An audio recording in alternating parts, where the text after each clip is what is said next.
Welcome back to NH Unscripted, where we are your red roses for a blue lady. I am your Burt Camford host like Ray Dudley. We are coming to you from the YMCA like digs, as always, of the WKXL studios, 1450 AM, 103.9 FM in Concord, 101.9 FM for you folks in Manchester. Our URL, yeah, we got one because we are cool, nhtalkradio.com. Oh, I need to thank my sponsor, Lakes Region Fence. You looking for a brand new fence this year? Hey, get it before the end of the year. LRFence.com is their website. You go out there, there's a button where you can get a free estimate, and there are pages of their work that they have done already. I've been on their website. Matt and their crew do exemplary work. LRFence.com. LRFence.com is their URL. Well, I got something special for you today. We were up at Lincoln, at Gene's Playhouse, North Center Country for the Arts, and I had a chance to speak with Adam Kee. Adam Kee is playing one of the leads in Misery up there, and I really wanted to pick his brain. He is an equity actor that they brought in for this particular show. Adam turned out to be a good friend of mine, and I just had so many questions for him about the role, about being an actor, how you get union, and all this kind of stuff. So we are going to play that for you in different segments here. All right. First of all, thanks for doing the interview. Of course. And we are having coffee while we're doing this. So, definitely. Adam, why don't you give me an overview? Where are you from? And tell me a little bit about how you even got started in theater or whatever. Sure. Originally from Southern Illinois, southeast of St. Louis, small town, grew up very small town, but got started kind of a little bit shy when I was younger. But then I got into grade school, and I had this teacher who used to read the Shel Silverstein. You're looking at me like I should know that. No. Like that's some minutia that yeah, no. I should be like, Wait a minute. I thought you were Shel Silverstein. What's going on? What's going on? No, she used to read these poems and stories and things to us, and she would kind of act them out.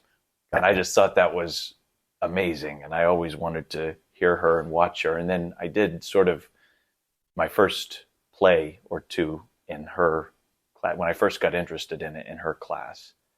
And it was after that I decided this is what I really want to do. And then a couple of years later, I started auditioning outside of school, but doing plays, local theater companies and things like that. Did you have family? Is there anything in your family that were they musicians or actors themselves? Or? Yes. Well, my mom is a musician, very talented musician, and she still is doing it. She plays, local restaurants, and she plays at events. And wait, she does busker? She's like a gig? Yeah, she does gigs and stuff. What? I mean, she's busier than I am sometimes. But she has gigs, and she's just a talented pianist and musician, and she does that. And my dad, now he's retired from teaching, but he does sportscasting stuff, and for he local does teams? Local teams, and whenever they need somebody to come and do the game, he's on board. But he's been doing that quite a long time, so that's always been sort of one of his kind of passions. When you were a kid, is it something you thought you'd do? Be like, I'm going to sit in the booth. My dad. Well, I did. I sat up there a lot, but then I said, you know what? I like to know the dialogue ahead of time. I don't want to have to figure out what person was that did that, and what was the play and who was the referee and stuff. I said, I don't want to have to figure that stuff out. So your dad had to do homework as though there's no homework involved in theater. Interesting. Right. Exactly. Interesting. My dad did homework, and I learned the lesson there. I said, wow, you're doing a lot of work up here, Dad. So how did you go from, did you do community theater for a while? Tell me about the migration from just doing theater like a lot of us around here do. I'm going to have to think about that comment. Yeah. There you go. But yeah, to you're doing community theater or whatever you were doing, local theater, dinner or whatever, and then all of a sudden you decide, I might be able to, earn a little money here and go pro or whatever. Well, I was doing community theater, and of course I was still in school. So I'm doing community theater, though, during the school year and then in the summers. And I start meeting people from around the area who ran community theaters and who ran the local community theaters. And they had been doing it for 20 years, 30 years, etc. And the people I met, I mean, these were my early influences. And I just, at the time and still to this day, I said, wow, these people know what they're doing.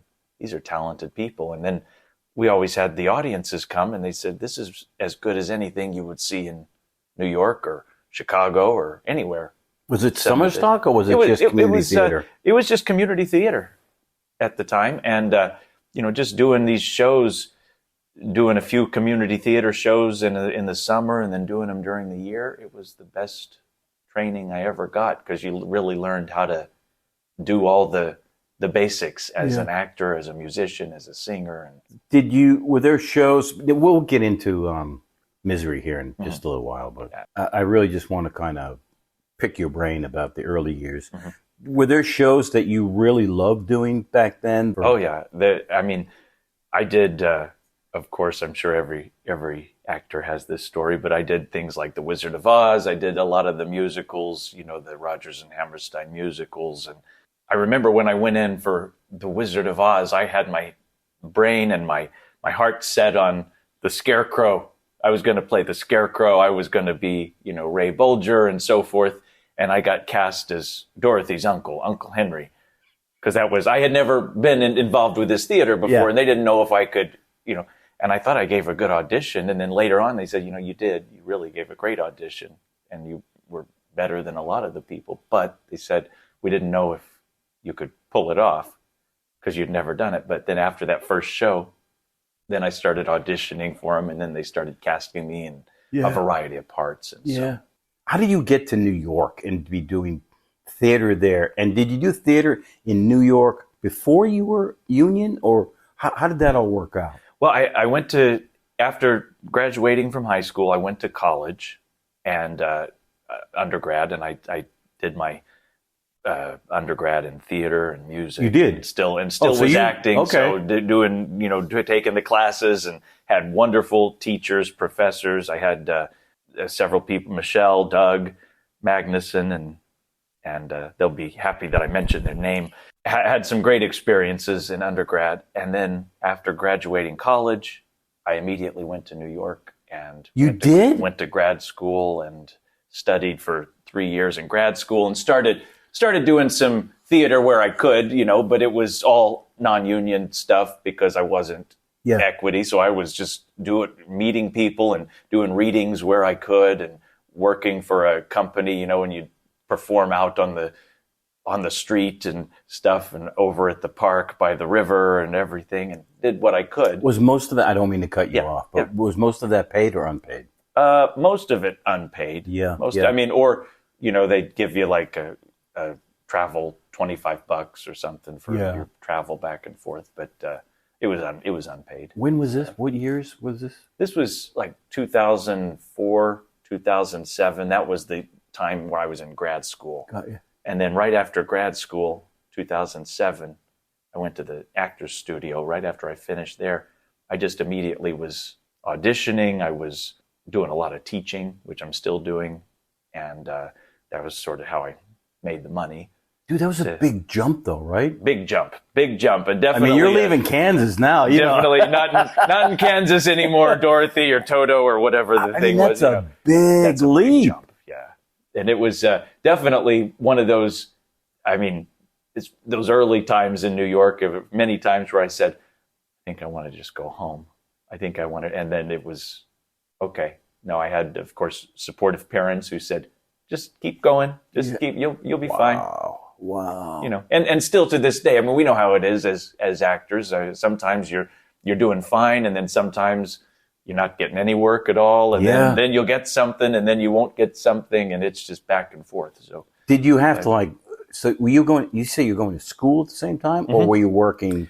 I was going to grad school, and that was pretty much the focus. But I was trying to find little projects to work on when I could. But it was going to grad school, going to a rehearsal, and then any work was usually like right there with the school. I was, working in their office or something for a few hours. Did the type of shows that you did in New York, were they very different than what you were doing back in Southern Illinois? In I almost said Idaho, but yeah. Yeah, it's kind of all the same. It kind of all mixes together. Well, to an old man. Yeah, no. And to a young man, too. It's fine. Hang on. We're putting a pin in it right there. You've been listening to me interview Adam Kee. He is one of the co-hosts, along with Alex Picard, up at Gene's Playhouse in Lincoln. They are performing Misery. I'm playing a small minor role. Hang on, we got a lot more going on. I got more interviews, more questions. We'll be right back.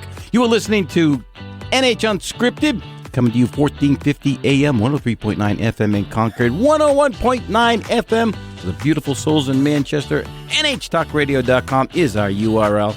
I'll be right back.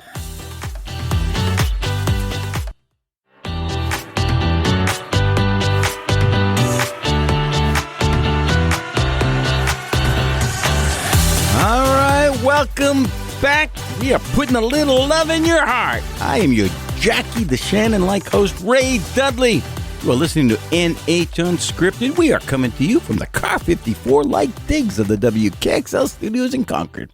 1450 AM, 103.9 FM on your transistor radios. Those are Concord-based, 101.9 FM for the beautiful souls in Manchester. And yeah, NHTalkRadio.com. Duh, that's our URL. We are going into Block 2 with my interview with Adam Kee. He is co-starring with Alex Picard and myself, kind of ish. I have a small little walk-on role. And in Misery, up in Lincoln, at Gene's Playhouse, North Country Center for the Arts. All right, so I asked you about were the shows different from Illinois to New York. I would say the thing about a lot of the community theater shows, there were a lot of musicals, a lot of the popular shows, things that audiences would love to see for the next 50 years and the past 50 years and things. Yeah. And then you get to New York and you see a lot of, writers writing new things and new stuff coming on. And then you start realizing, there's a lot more you can do. You don't just have to do Oklahoma all the time. Nothing wrong with Oklahoma. It's great. It done it, wink, wink. Did it 10 times, or something. And one where I played all the cowboys and all the cowgirls at the same time. No. Very diverse. That's basically, you just realize just the variety that there is in theater and the different things you can do. So when I said I want to get into the mechanics, and I do. How do you go from non-professional to the union? Is there a time frame where you have to earn your way in, or can you all of a sudden do one show and you're in? I mean, for people who have no idea what an actor has to go through to get into the union, sometimes they just see a show and they're like, oh yeah, they must all be union actors or whatever, Sure. Or they assume, you're from New York, you must be a union actor. Of course. How do you even get to the point where you're like, I might want to be in the union? Well, what it is basically, there's so many ways to get in. Sometimes you just somebody might get lucky and get a Broadway show with their first audition, and then you go on Broadway, and then you're kind of forced to join. Really? That? Really? Sometimes, but that's like the fairy tale story. You go to your audition, you get cast, and then sometimes. So I won't try that then. Well, no, you might want to try it, and then I would come in and I would say, "Wake up!" Yeah, exactly. But then also you can do professional shows in summer stock and some of them might be associated with the union, associated with Actors Equity, and you might earn points. They have a point system where you earn points, and then after a while, you've earned enough points to be able to join. And that was sort of the way I did it. I just was in a lot of non-union shows and then had small parts in some union shows or shows connected with the union. After a while, I said, I've done all these things and been working with all these groups and have a resume and have this training. And I said, I'm just going to get stuck in doing the same thing, or I can take the leap and then know that once you join the union, then you're in a different group of artists, a different group of individuals, just not in terms of any sort of talent. I'm not talking about talent or anything. It's just a union audition, you might get in the room for a bigger show and have an easier time getting an audition. Yeah. But you're now working and competing against more people. Are there different expectations of your yeah. talent? I mean, just because you're union, do people automatically assume you're of a different caliber? I think there is that assumption, and it's really not a fair assumption, because there are, of course, people in community theater who are just as talented and even more so than people in the union or people working in professional theater. But there is an assumption of you should know how to do this, you should know how to do this, we shouldn't have to tell you. Yeah, type of thing. Yeah. So, well, that's a lot of pressure too. Yeah. Because I hadn't forgotten that there are those basics that they do expect you to know. They're not going to hold your hand. Exactly. And when during the pandemic, just a lot of things changed, because now a lot of auditions happen with self-tapes. Oh yeah. And it used to be just every audition you had to go in for it, and now it's you go in for a callback or a second callback, but then the first submission, a lot of times it's a self-tape. Do you like that or not? I'm not a big fan of self-taping stuff. I mean, I know they do it now, and even for commercials, I'll get, audition notices, and it's like self-tape this. And I used to love to go into Boston. I take that back. I didn't love going into Boston. And there was, you said like. You said like. I know. And there were certain love. drawbacks to it where you would like go in and there'd be like 30 other people on the bench waiting. Did not like that. Yeah. And I didn't like when someone from the audition room would come out and they'd see someone on the bench that they knew. Like, right. Hey, Joe. My ego just starts melting. My expectations sort of go away at that point. But so getting back to self-tape, love, hate, I don't. I have, sometimes it works for me, and sometimes I say, oh gosh, I have to do another self-tape. And then sometimes I say, oh gosh, I have to go in for another audition in person. And it depends, I think, really on the project and what it is. And sometimes people say, oh, do you prefer a monologue, or do you like sides, or do you like reading a scene? And I said, I really love doing a cold reading where you get there, you get the sides, you get 10 minutes down the hall and then come in. Because I say, dude, I just broke out in a sweat just hearing that. Well, I'm breaking out in a sweat right now. It's one of those things you say, wow, I can really bring all this training and stuff that they taught you in grad school and in acting classes, what to do with a part. You look at it and you say, okay, what can I do with this in 5 minutes? Oh my God. Come on. Just go in and say, okay, we're all on the same level, because none of us have had a chance to prepare it. Yeah. Yeah. I get that. I can see that point, but still, mother of God. Yeah. Yeah. It's definitely a thing people say, well, what about just preparing a monologue and working on it for weeks and weeks and weeks? Yeah. Yeah. So self-taping can be, for people like myself, good and bad. Yeah. There are things where if I knew I had to go in and audition personally, I might take the audition notice more seriously. Where if I have to self-tape, I'm like, you know what? I'm not feeling it today, and I won't do it. Of course, I'll just blow it off. We'll do it tomorrow. Let's do it tomorrow. We'll do it tomorrow. And I'll just let a job go. Yeah. Or I'll let the audition go. Maybe not the job necessarily, but it's too easy to just kind of slough it off. It is. It's definitely one of those things where it can be a hassle and that. But I tell you this, you do kind of turn into like a young Steven Spielberg, all those stories about him refilming Jaws when everything wasn't working. Well, you're self-taping in an apartment, and you don't always have maybe the money or the space to afford fancy equipment. Yeah. So, you're sitting here and you're saying, gosh, I just need the camera to be a little higher. What do I do? So you're looking around and you grab a box, a couple of books, 4 books and a dozen eggs, and you're putting them and you're like arranging everything.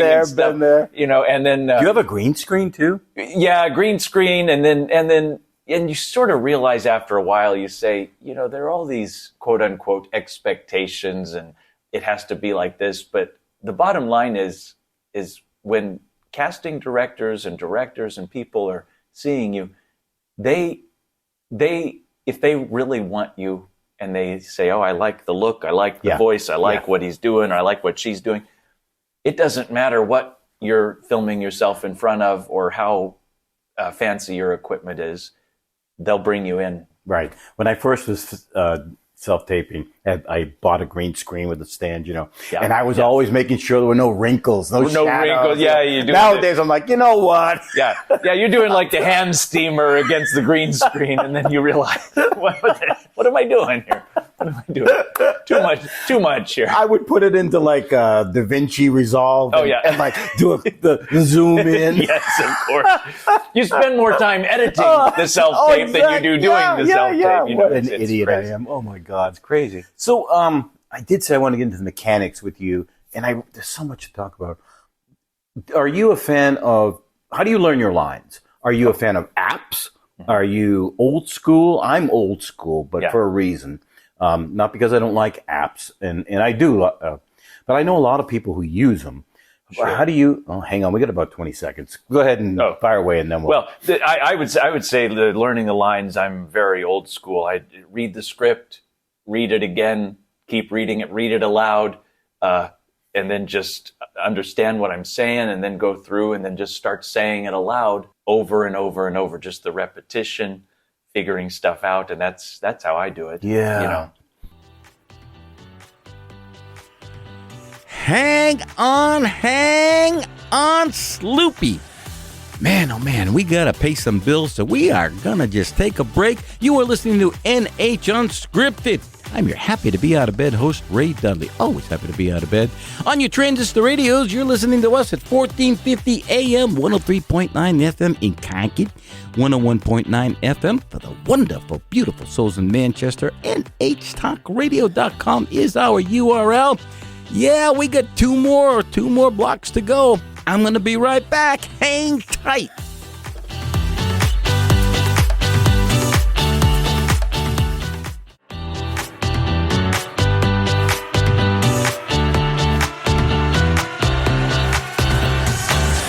NH Unscripted continues to roll on. We are your everyday people. That makes me your Sly and the Family Stone-like host, Ray Dudley. Yeah. And we are coming to you from the Rowan and Martin Laugh-In Like Digs of the WKXL studios. That's because we're the cool kids. 1450 AM, 103.9 FM. That's Concord-based on your transistor radios, 101.9 FM. For you cool souls in Manchester, nhtalkradio.com is our URL. I'll give you a little bit more info on that later. We are going into number 3 of my interview, part 3 of my interview with Adam Kee. I was asking you about things like how do you learn? And I'm going to get into a little bit more about that. But do you, as soon as you get your script, you start highlighting, or do you like get it and then just read it through a few times? Well, I'll get the script and I'll read it once, maybe twice, but then I start highlighting my stuff, going through scene by scene, and then trying to figure out, okay, what is this scene about? And I just start thinking about the character and the story and what's going on. But I pretty much highlight from the very beginning, and just to get it all. I used to say it's to get it out of the way, and I think it's just sort of an OCD thing in my brain that says, highlight your lines, get it done. Right. Speaking of OCD, if you're someone who's self-taping, OCD is not the thing you want.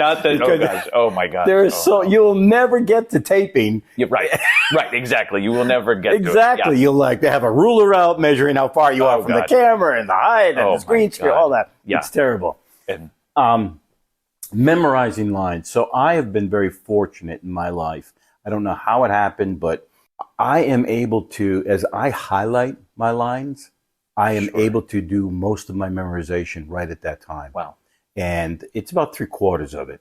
And I don't know how it happens. I don't really get it, but it's like I'm reading the story as it goes along, and I've got that flow and it stays. It's like a photographic memory type of thing? Yeah. As a matter of fact, when I'm on stage, a lot of times, I literally see the page going by my head. Oh, wow. As a matter of fact, I did a play with some folks not long ago, and we were kind of talking about this, and I said, well, it's kind of like I see the page, And this guy says, Ray, that's the definition of a photographic memory. And I said, well, I don't think I have one, but I said, so how do you learn your lines? Yeah.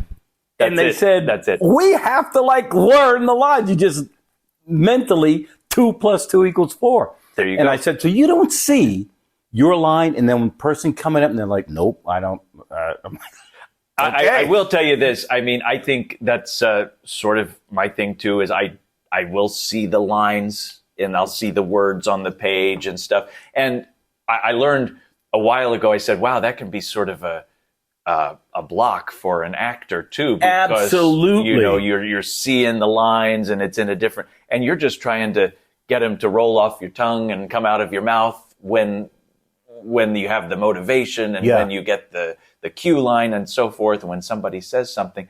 So I've tried to not spend quite as much time just staring at the page. I try to look at it and then start saying it. Yeah, out it's loud. a great point. Yeah. It's a great point. And I actually have that problem because there are words which, for some unknown reason, they're just words you use every day.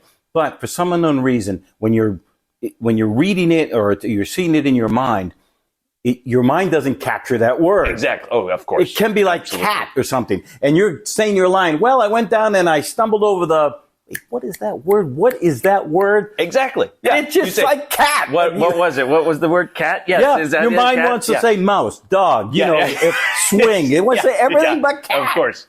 Absolutely. It's crazy. Well, people always ask me, they say, oh gosh, how do you memorize, for instance, they'll say, how do you memorize that Shakespeare stuff? And I say, oh gosh, that stuff, that'll just stick with you. Yeah. You're not going to forget the words like that. But what you might forget is, you might forget the words, well. Right. And when those words have been written by the playwright, you say, oh gosh, was I supposed to say, huh? Or, what was it? Was it and, or was it but? What was the word? We, honest to God, we struggle with. I don't think an audience, they shouldn't know that you do that. But, as fellow actors and stuff, we tend not to think about that. But it happens all the time. It does happen. All the time. And even when we're on stage, it happened to me the other day. When I told you, I was supposed to just say to her, how's that? And instead, my mind just said, what? And that's what came out of my mouth. Sure. Yeah. And I'm like, well, I memorized how's that. How do I not say how's that? Sure. And I say what? Exactly. Yeah. And sometimes you catch yourself and you know that you've just said something that was the wrong line or the wrong word or whatever it is, and you catch yourself, and it's like I could try to get out of this through improvisation, or I could just stop, take a breath. So that start again.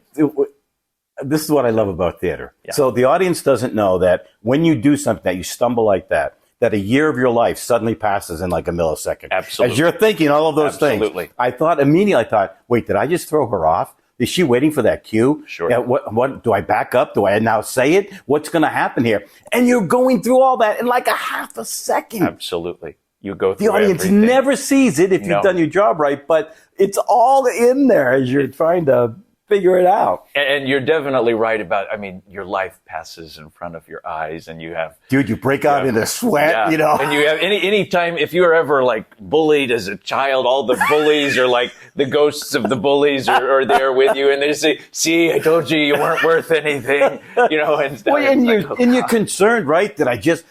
Hopefully it wasn't like for a light cue or a sound cue. Exactly, of course. Tell me about, how do you find all of your work? There has to be in New York, I would think. Mm-hmm. A lot of people,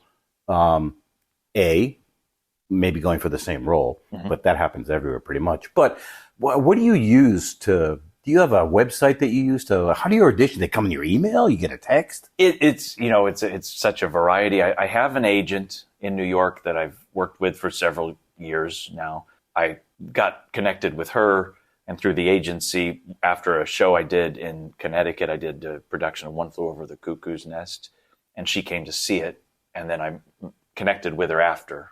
And when I was back in New York, I went to her office, but there are also websites like playbill.com, of course, and Actors Access. And then now with Actors Equity, you can go on the Actors Equity website, and they have upcoming auditions and how to get an appointment and so forth. And then sometimes you just get emails from people you've worked with. Hey, I saw this and it might be good for you. You ought to submit for it, or send them an email. And then sometimes you just get messages and you say, hey, we worked together a few years ago and I am directing this new play. We're going to do a reading of it or a workshop of it. Do you want to be involved? So you never know.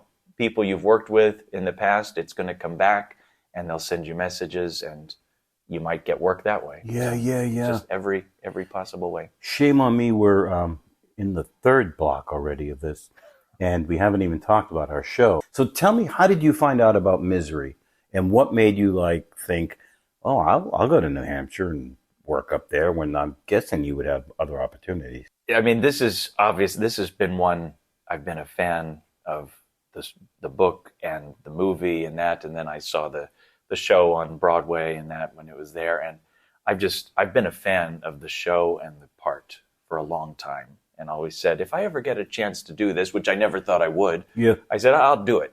I had worked up in New Hampshire, up here. I worked at the Winnipesaukee Playhouse, and I'd worked with Joel, the artistic director. And wait, you worked with Joel before? Here at Jeans? Not here at Jeans, but okay. Winnie through Winnie P, and I knew Joel that way. Yep. And he contacted me, and I hadn't heard from him in a while, but we'd sort of kept in touch, on social media and that. But I hadn't heard from him in a while, and he sent me a message and said, we're doing Misery, we're doing Paul Sheldon, we're doing the show Misery this summer, and just wondering if you'd be interested in something like this. And of course, having joined Equity in that, and now I'm Equity, it's like, well, but we can do a guest artist contract. Woo! We are steaming along. We're putting a pin in that one just temporarily. We got one more block to go, but you got to pay the bills. You are listening to NH Unscripted. I am your host with the bunny slippers on, Ray Dudley. We are coming to you from the Foxwood-like digs of the WKXL studios in Concord. 1450 AM, 103.9 FM on your transistor radios. And for you folks in Manchester, 101.9. NHTalkRadio.com is our URL. I will be right back.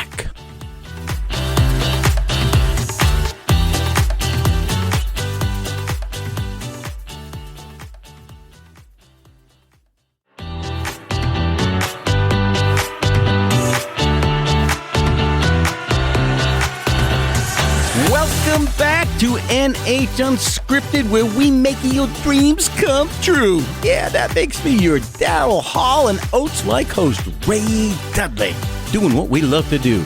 On your transistor radios, break them out. 1450 AM, 103.9 FM in Concord, 101.9 FM for the beautiful, beautiful souls in Manchester. NHTalkRadio.com is the URL. There's a button out there where you can listen live, or you wake up in the middle of the night, you'll find the archives of this show and all the other great shows that take place here out there at NHTalkRadio.com. All right, heading into quarter 4 of my interview with Adam Kee.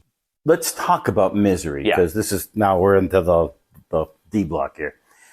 Tell me, how's it going? What have been the struggles, if you've had any, with either learning or just the physicality of it for people? So what we're going to let's just try to get people to come see the show. Absolutely. It would be a key thing here. I think one of the big things, again, it's a terrific script. People know the story. They know the Stephen King and that. And then the script, William Goldman, who also wrote the screenplay, fine playwright, and it's just a terrific script. I think one of the big struggles is just when you read it initially. I think for the role of Paul Sheldon, I think one of the big struggles is I say, wow, I'm never I'm always on the stage. Yeah. And even if I'm not involved in a particular scene, I'm always on the stage. And then I realize, oh, and I'm either lying in bed or I'm in a wheelchair. I'm never walking, except obviously at the very, very end of the show. But I'm always lying down or sitting down. Yeah. And so the struggle and the challenge, I think, for me has been just finding in the character the subtleties and finding, where can I pull back and then the moments when I have to go to that place in terms of emotion and heightened emotion and the vulnerability, and then also finding the layers, because it's not just, oh, Paul hates Annie and he's trying to get out.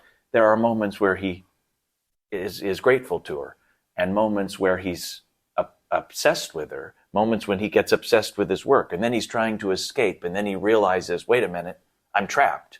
I have to get out. Yeah. So there are a lot of layers, and there's a lot of humor. Yeah. In the part. Which you wouldn't think. You wouldn't think in a show like this. Right. People say it's funny. What are you talking about? Funny. Right. And there's a lot of humor in it. And during our rehearsals, I mean, all three of us have, and the director, we've been having a blast. Oh my God. Yeah. With joking with each other, and people say, you're joking with each other. And I said, show like this, you have to. You're not kidding. Or you'll go crazy. Dude, we had a lot of laughter the other night in some of the early parts. And I couldn't quite tell if it was like uncomfortable laughter or if it was people who were really just, kind of chuckling it up. Sure thing. Yeah. So you both, yourself and Alex Picard, she plays Annie Wilkes, you have these beautiful arcs. And one of the great things about the characters, Paul Sheldon and Annie Wilkes, is you never know. You mentioned that, sometimes you say you're in love with her, but there's this cat and mouse game that happens all the time. Right. And when I find you saying certain things like, well, I love you too, which to an audience member, now you're like, wait, does he? Or is this a ploy here? Exactly. And it's a wonderful thing to watch. I mean, it's, in my opinion, to be written that way, because it happens through the whole play. Mm-hmm. It's not just like one time. Yeah. You both have this back and forth where, you don't really understand whether she really loves him. What's going on here? Oh gosh, it's a great point, and I think it's a tribute to the script, the way it is, but goes back to a lot of that stuff from learning in acting classes and acting things where they say don't play the result, just you might shape the character and know what's going to happen in the play, you as an actor, but when you're playing it, you just play it moment by moment by moment. You say, I might say to her, I love you, Annie, and would you have dinner with me tonight? Which he does. Yeah. Yes. I do say it to her, have dinner with me tonight, please, and I could have never done this without you, and stuff. And as an audience member, again, we're saying, oh my gosh, is that real? Are they really falling in love? But if as an actor, if you kind of play it like, Annie, would you have dinner with me tonight? Stroking wink, wink, stroking the beard, looking out at the audience, whatever. Then we know, he's up to something, up to no good. He's going to do something bad. But if we get sucked into every single individual moment, then we don't know what's going to happen next. Yeah. And I think that's another challenge, but it's something that makes it very fun. Yeah. I absolutely love it because it happens all the time. Oh, yes. I mean, I think from the time the curtain, well, we don't have a curtain that opens, but basically, from the time the show opens to the end, you really don't know. The nuance of what's happening between the two characters is really very subtle. And you're never sure of whether either one of them means what they're saying. And as the second act kicks off, a lot of it becomes very more apparent. Very apparent. Right. It does. It's very, and you get on it from the very beginning and the beginning of Act 1, and it's like where am I? Oh, this is where you are. What happened? This is what happened. Well, what's going on? And I was talking to Alex and you too back in the dressing room, and that it's like a train ride. You get on the train and you're on it now, and you say, okay, here we're going now, and we don't know where this is going to carry us, but we're going there. Yeah. We're going somewhere. Yeah. I really, it's been impressive. The audiences have loved it. So let's start with that too. The audiences have absolutely loved it. Definitely. Could be fuller houses, but that has to do with summer stock and where we are in the region and, what's happening out there. Sure. But the feedback has been tremendous. It's been, terrific. And I think a lot of people are, maybe they know the show, but they weren't expecting. They thought some people said maybe it would be a little lighter or something. I said, really? Lighter? It's what? Have you not seen the movie? Stephen King's Misery, but it is titled Misery. Misery, Stephen King's delightful misery. I don't know, but it's definitely been getting some great feedback, and I've been hearing some comments, in the lobby, and people commenting on social media and sending messages and just saying how much they were surprised by what they got. Yeah, well, that's what my wife said. I need to make sure that we give some kudos to Lawrence here. And then I want to come back to it. So have you worked with Lawrence before? I have never Lawrence worked with Lesher was the director of the show. Yes. Yeah. A tremendous person to work with. Mm-hmm. Very wonderful director. It was amazing. I had lunch with him one day, and I actually thanked him for the camaraderie that he actually fostered. Yes. Where he wasn't just like a dictator. We're going to do this. We're going to do it this way. He actually cared about how your character thought. Right. Or what you thought your character would be doing. Right. And he invited that dialogue. Definitely. He's, I had never worked with him before, but it was just an amazing experience. And I think the fact that he's an actor also, or he's been an actor in the past and now he directs more. But when you have that experience as an actor, you know how actors think. Yeah. What actors need in the space, and how to talk to them. Yeah. So you don't just say, give me this result here. Right. You ask them questions. Yeah. And you get a discussion going. Yeah. I love the discussions. And I said this to him, that maybe each one wasn't quite a master class, but to hear talented, passionate actors and a director talk about how to develop a scene and to develop things that are happening, thoughts and emotions, and again, the evading of certain things, and to listen to that input from all of those sides was really just fascinating. It's why sometimes I wouldn't leave. I was, having a minor role, I would they would say, okay, you're done, you can go for the day. But I wanted to sit in. Right. I wanted to learn. You were there. You were always there with us. That was the point, right? And that's one of those things too. I think, I think your role, and I've told you this, you were saying minor role. I think your role is just amazing in this because it's exactly what we need as an audience. If I'm sitting in the audience, I need you. I need your sheriff guy. I need him to come in at those moments, because I say, I need a friend right now. I need somebody I can trust right now, who I know what he says, he means, and there's no BS. Well, good point. Good point. He is one of the very few straight shooters. Yes, very much. And what's happening, all that dialogue that goes on there. Very much so. In the unfolding of the play itself, do you feel you've maxed out what all of the thought, have you fully fleshed out, you think, the character? This is something, every rehearsal and every performance, I don't come home thinking, oh gosh, I blew that one and I need to totally change. But I always say you can find something else. Yes. And if you're in the moment during the rehearsals and in the moment during performances, you can take something from the other actor you're working with, but you can always find something else. Whoo, baby, that was a mouthful. I had a great time with Adam. If you get a chance, get out. It's summertime, folks. New theater in New Hampshire and dinner. Come on, it doesn't get much better than that. The new London Barn Playhouse, the Peterborough Players, the Weather Vane, Jean's Playhouse. Go out to the Colonial Theater. Go down to the... never mind. Anyway, you've been listening to NH Unscripted. I am your happy to be out of bed host, Ray, wearing my Nehru jacket, as always, with my platform shoes, coming to you 1450 AM, 103.9 FM in Concord, 101.9 FM for the gorgeous souls in Manchester. NHTalkRadio.com is the URL. That's it for us today. See ya on the next one.